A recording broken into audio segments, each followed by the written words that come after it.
Hello and welcome to the Dead Air Dudes. I'm Izzy. I'm Raka, here to take the world. As if you guys did not know, we're reviewing Brightburn. The 2019 America superhero horror film. And I do like that. I was wondering, going back and forth, how would you typecast this movie? You know, there's so many categories and there's so many blurred lines. As I sat back and reviewed the movie in my head, it has to be a horror movie. Watching it, the way it was filmed and it was brought to us, it seemed more horror than anything else. The way it was framed, It cannot be the gore, categorized. the gore was horror, 100%. Let's not forget, it was directed by David Yarefsky, written by Brian Gunn and Mark Gunn. The Gunn brothers. Executive produced by none other than James Gunn. So we know that it was definitely good hands. So, and it was cultured and loved. So, yeah. That being said, let's take it from the top. Plot. What'd you think of it? Go ahead. Plot. Go for it. Quick plot line. Basically, this is every adoptive parent's nightmare. Basically, it's Superman in reverse. It's as though this was the Bizarro story. Yeah. But everybody's not cute. Except not as cutesy how Bizarro is.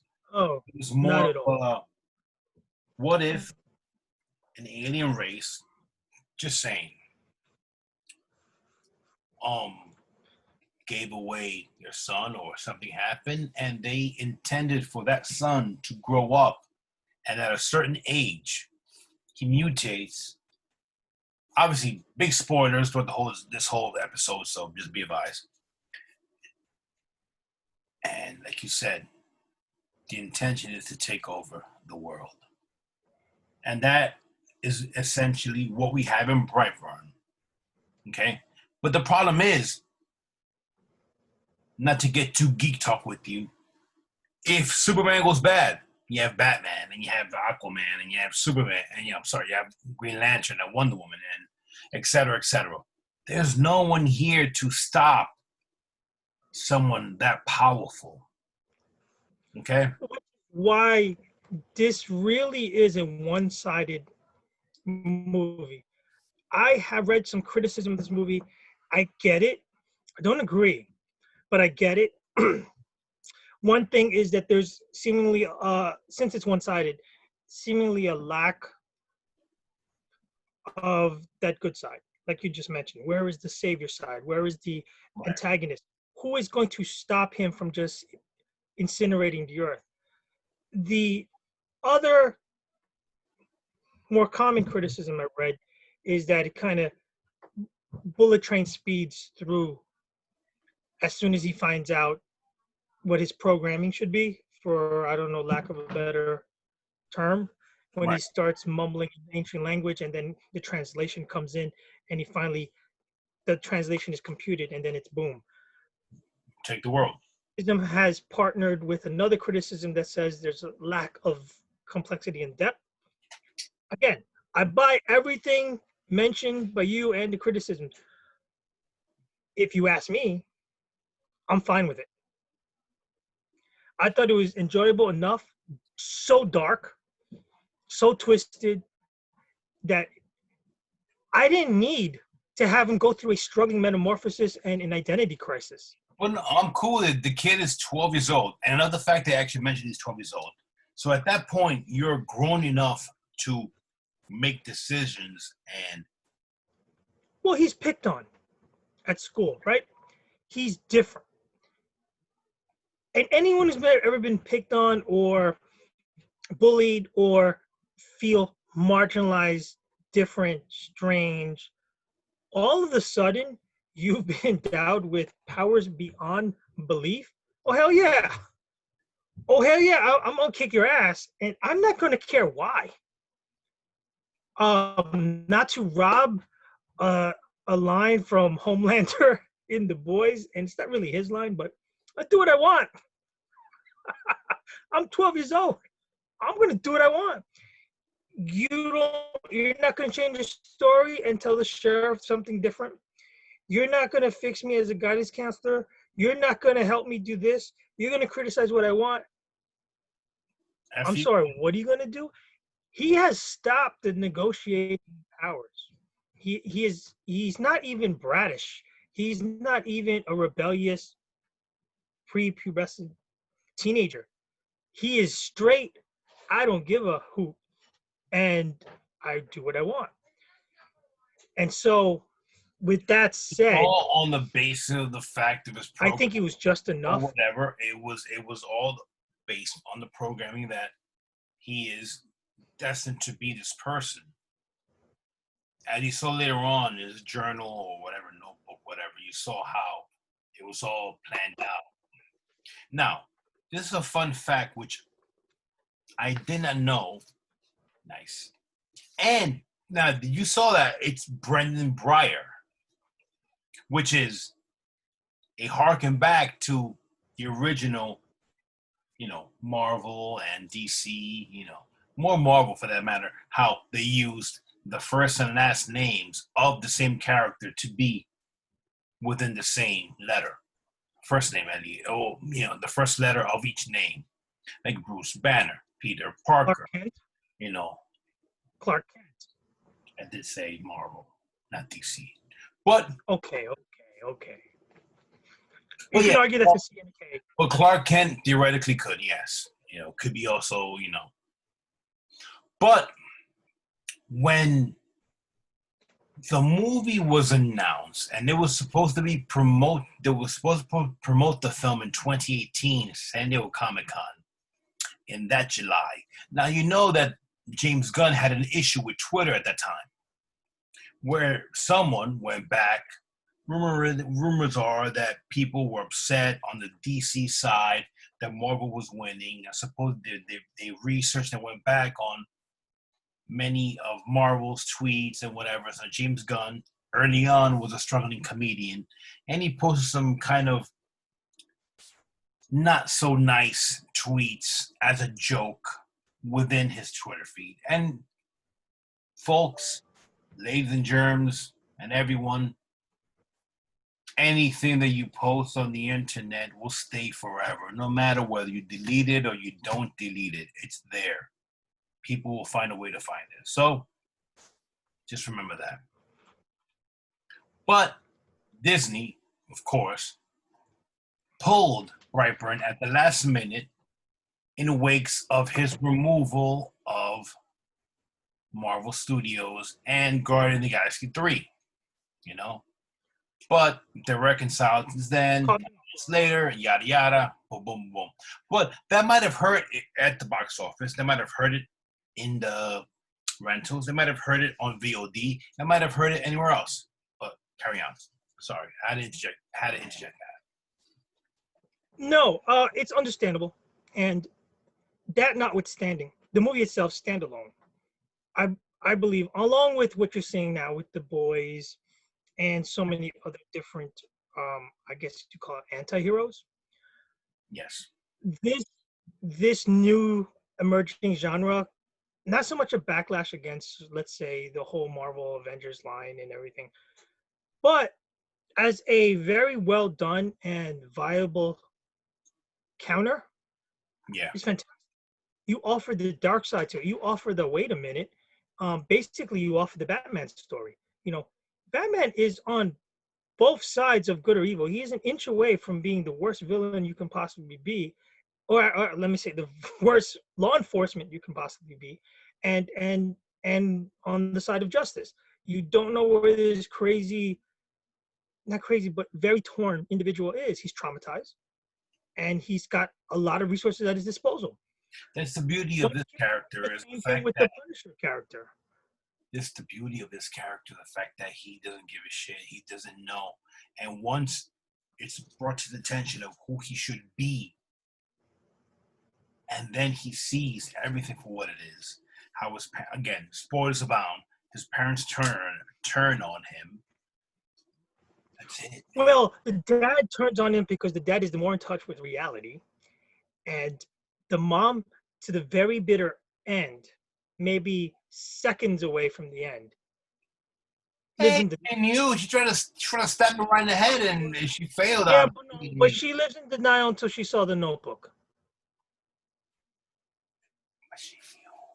She knew. She knew, but she lived in denial. Of course, she didn't want to admit it. Yeah, agreed. She didn't want to confront the boy. She didn't want to accept that he killed the uncle. Which I mean, it's not just simple killing too. Let me backtrack. How It's pretty creative. that scene? The dude's jaw was like just hanging. That was just freaking great. Here's the touch of horror that separates itself from an action movie into straight up horror.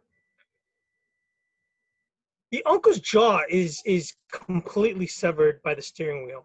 He's bleeding to death and in total pain, and without any emotion whatsoever. Bryson, he reaches in, it swipes a little bit of his blood to draw this on the ground with his blood. I mean, zero remorse, zero care. He just wants to leave his mark. You know, you have the scene with the chickens. You have the ending scene with the girl he's infatuated with, mother. God. Oh, I mean, the sheriff is. I mean, you know, everybody saw the boys A train running through the lead character's girlfriend. This was on another level, man. He exploited actually, you know, this preceded A Train going through. This did proceed, which is good, and it should be of note that this was probably a year preceding The Boys. Yeah. Now, The Boys by itself existed. The movie didn't come out, the series, but the book did exist, graphic novel for a while. But the movie Brightburn and its dark spin on what if Superman had been created with malicious intent. Now, the only thing that you brought up is there's no anti-hero, there's no good guy, there's no equally bad foot, but one weakness was discovered, which is the ship that he arrived in. Yes. Cut him. Since birth, he did not get sick, did not bleed, did not hurt, nothing. But this ripped piece of metal, alien metal, cut him. If it can cut him. But why did it cut him? If it kill it. If from the world he came from, he probably is like Superman in the sense that he was normal to that. That's the beauty. It's a complete parallel comparison to Superman in the sense that kryptonite is nothing crazy, but kryptonite was from Krypton, and in turn, it turns Superman human. Not just human. It can weaken him to the point of killing him. Really? The kryptonite bullet, the kryptonite saber, the kryptonite whatever. I mean, it can wipe him out. This shard of metal from his castle that he arrived in. Well, someone can speculate. Nothing else can, right? Nothing else can kill him. 100%.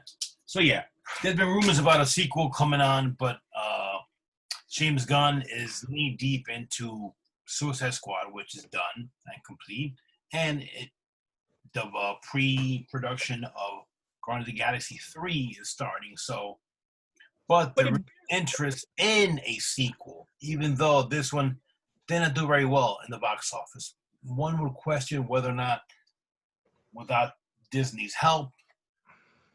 But two elements have entered the fray since then. Right. One is the box office can almost, in today's COVID society, you can throw it out the window. If it receives enough play on video on demand, it has. Right, it has. That might be enough to spur funding to greenlight a sequel. The second thing is, so the closing credits has that trailer, right? which is a awesome. little news, Michael Rooker is the man. which is fantastic. And that, without a shadow of doubt, left the door wide open to the sequel that's just has to be made, with rumors of other superheroes, with rumors of strange deaths and occurrences, a strange figure in the skies. I mean, Michael Rooker did a fantastic job to be this like sensationalized underground reporter. Now, if you look back, a lot of those characters You have to believe. supposed to mimic the Justice League. Just saying. Yeah, Exactly. the character But Flash, Wonder Woman, yada yada, yes, Batman, so so the groundwork is laid there of very easily. course. And I'm pretty sure that And if the sequel does come out, it will be a monumental success this time around. plus, you're riding on the success of the boys. Yes, 100%. People are starving for stuff that is adult, and I don't mean in a bad way, but I'm saying something that is catered towards us as opposed to catered towards Exploring the other dimensions of just your straight line superheroes fighting bad guys. 100%, man. It's the flip. The script has been flipped. It's the bad guys that you gotta stop Let's be with, honest. I don't It's know, fun. means or whatever. It's fun to be bad, but you also want to see the bad guy get stopped. So, So with that said, on our rating system scale here at the Dead Air Dudes, stale popcorn being not even a polite pass, don't want to waste your time watching that movie, to a popcorn with the butter as a middle of the road sit down. You could see it, you could not see it. It's something to pass the time. It's enjoyable. And then to the popcorn with all the fixings, the nachos with the cheese and the dip, the top of the line, an all-star Hall of Fame, Academy Award winning, everything award winning show. That's our top of the line winner. now, What Rob, say you, Izzy? let me interject one thing. Now, it being on another horror film, should we change it to a bloody knife system? What do you think? How about this? We do both. I see what you're saying. So how about we do a pairing of the two? Exactly. I A give bloody this, ooh, okay. I give this a buttered popcorn, no fixings. And I give it 3 bloody knives. So a bloody popcorn, like you said. A bloody butter. All right. There you go. So I give it, on those terms, I have to agree with you. I'm gonna go a little step further. Um, bloody popcorn with a bloody shard from the capsule he arrived in, and a layer of nacho cheese. Wow. Kind of nasty, but okay. Hey, it's a horror movie. The nastier, the better. That's the more props I give it. Hey. In translation, go watch this flick. Yes, It's check it out. It's It's bugged out. It's good. It's good. maybe except for the first 20 minutes, there's not a slow beat in the damn movie. I And mean, if it's slow, it's for a purpose. exactly. It uses the usual Superman trope, and then from there it just goes all over the place. So enjoy it. Let Something us know what nasty. you think. Please like, comment, subscribe to this video, to our podcast, to our YouTube, to our Facebook, to our Twitter, to our LinkedIn, to everything. For that, I'm Izzy. I'm Raka. We are the Dead Air Dudes. Save the whales. Thanks for listening. Thank you, Data News Nation. Take care.